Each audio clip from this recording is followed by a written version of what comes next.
Hey again. This hopefully should be a relatively short one today. Let's talk about clubs. In other games, they're more likely known as clans and guilds.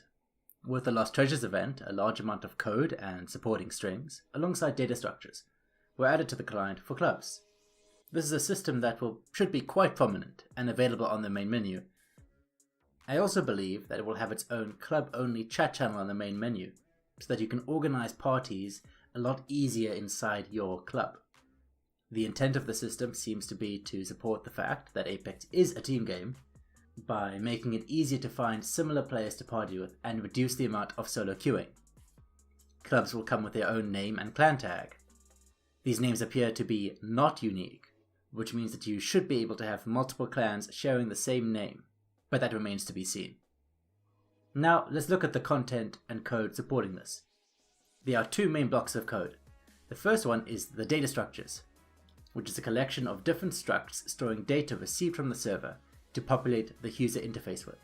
The first struct is the club header, which stores the unique club ID, full name, and tag, which is likely what will appear next to your name in-game. I'm expecting to see a bunch of TTTV tags. Other data is pretty boring.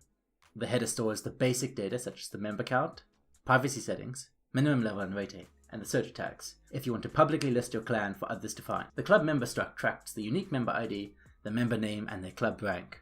More on the club rank in just a little bit. The other two are pretty straightforward, handling the club join requests.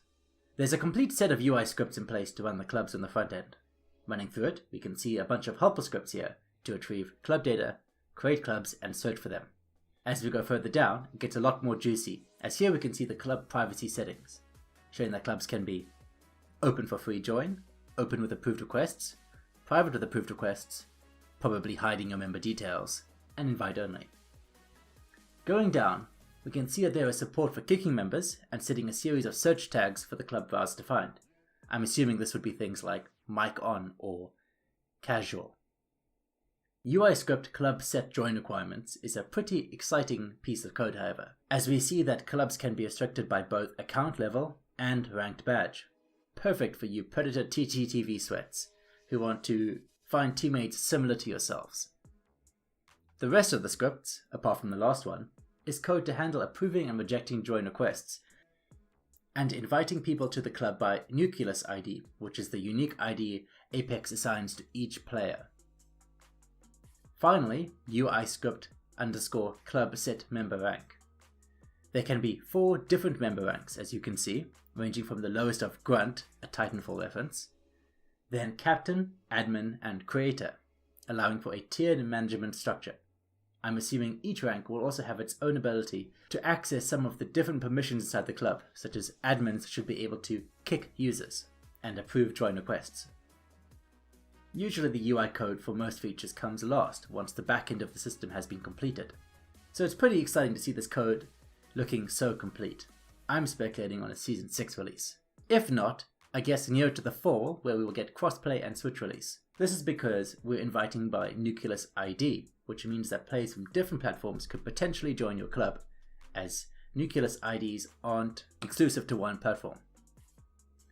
This means that this feature could potentially arrive with the crossplay in autumn. Well, that's about it. I hope to hear your thoughts on this exciting feature, which I think will breathe a lot of life into the game, allowing people who would usually drop solo to join teams and experience a more competitive form of play. One more thing, I do have a Discord now. I often post things on the Discord that I wouldn't post on Twitter, so you can get some more spicy stuff there that doesn't really go out to the public. And you can also find my skins channel, where I'm listing all of the new and old recolors that are going to return to the store soon. I'm actually eligible for monetization now, so I might be able to have YouTube buy me a cup of coffee on the occasion. That'll be quite sweet.